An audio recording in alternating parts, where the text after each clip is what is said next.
मैं आपसे ये जानना चाहूँगी, जब फेफड़ों की बात करते हैं तो मैं आपसे जानना चाहूँगी लंग्स में जो ऐसे सबसे कॉमन इन्फेक्शन है वो क्या है, इस बारे में आप हमें बताएं।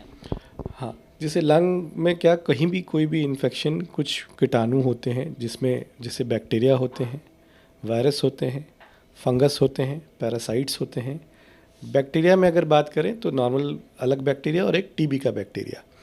तो ये दोनों अलग अलग, मतलब टीबी चूँकि बहुत कॉमन है तो हम टीबी को अलग से जब भी इन्फेक्शन होता है तो उसकी बात करते हैं। तो ये सब कुछ चीज़ें हैं जो बहुत कॉमनली कहीं भी इन्फेक्शन कर सकते हैं। अगर हम फेफड़े की बात करें तो फेफड़े में अगर बैक्टीरिया पे पहले आएँ तो बैक्टीरिया दो तरह के हम लोग बोलते हैं, टिपिकल और एटिपिकल, और टीबी तीसरा हम कहें तो टीबी। तो अमूमन एटिपिकल और ट्यूबरक्लोसिस बहुत कॉमन है। और टिपिकल बैक्टीरिया की अगर हम बात करें तो उसमें सबसे कॉमन जो ऑर्गेनिज्म हम लोग को मिलता है वो होता है स्ट्रेप्टोकोकस निमोनी। और भी बहुत सारे ऑर्गेनिज्म हैं जो आपको कर सकते हैं इन्फेक्शन। अगर मैं कॉमनेस्ट की बात करूं तो वो है स्ट्रेप्टोकोकस निमोनी। और जो दूसरा है वायरस, वायरस भी बहुत कॉमन है। जैसे अगर हम वायरस की बात करें तो जैसे कोविड था वो भी वायरस था, फ्लू है वो भी एक वायरस है। तो ये सब बहुत कॉमन इन्फेक्शन है जो फेफड़े में हो सकती हैं। फंगल इन्फेक्शन अगर मैं बात करूं तो बहुत रेयर हैं। हमारे देश में फंगल इन्फेक्शन बहुत नहीं पाया जाता है। फंगल इन्फेक्शन अक्सर उन्हीं मरीजों में होता है जिनको लॉन्ग स्टैंडिंग कोई बीमारी चल रही हो, जिनकी इम्यूनिटी बहुत कम हो गई हो, या बहुत आईसीयू में बहुत समय से रह रहे हों। तो ऐसे मरीजों में ही फंगल इन्फेक्शन अमूमन देखने को मिलता है। बाकी नॉर्मल मरीजों में फंगल इन्फेक्शन रेयर होता है।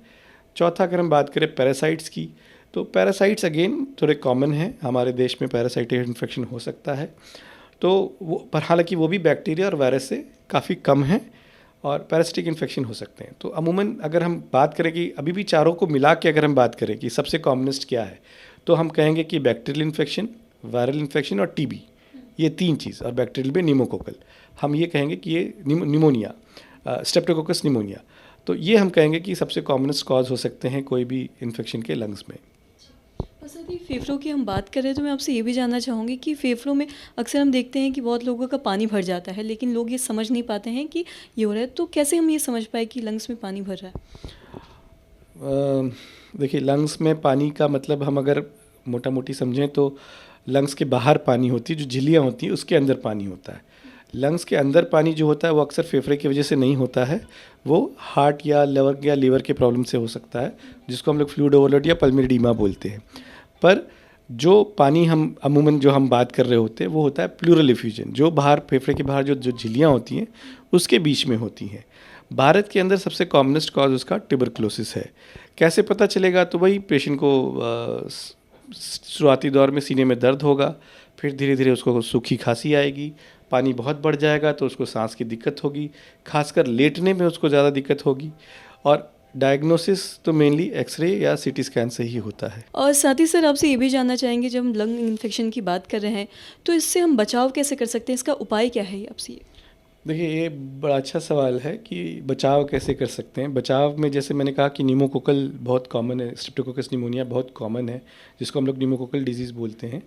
तो उसके लिए वैक्सीन्स अवेलेबल हैं। जिनको इंडिकेशन है, क्रॉनिक बीमारियां हैं, उनको ये वैक्सीन ज़रूर लेना चाहिए। दूसरा, जैसे मैंने कहा, वायरल इन्फेक्शन में फ्लू बहुत कॉमन है, कोविड अभी हमारे यहाँ बहुत फैला हुआ है, तो इनके भी वैक्सीन्स अवेलेबल हैं। तो इनके भी वैक्सीन, खासकर फ्लू का वैक्सीन तो हर कोई ले सकता है, नॉर्मल इंसान भी ले सकता है।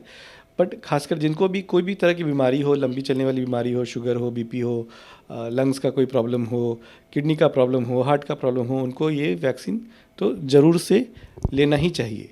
तो मेन देखिए, ये दो बचाव बहुत इंपॉर्टेंट हैं। इसके अलावा तो देखिए, नॉर्मल आप लाइफ जिए, भीड़ भड़ाके में आप जाएँ तो मास्क का इस्तेमाल करिए, अच्छा खाना खाइए, अपना इम्यूनिटी अच्छा कीजिए, बाकी तो बचाव यही है।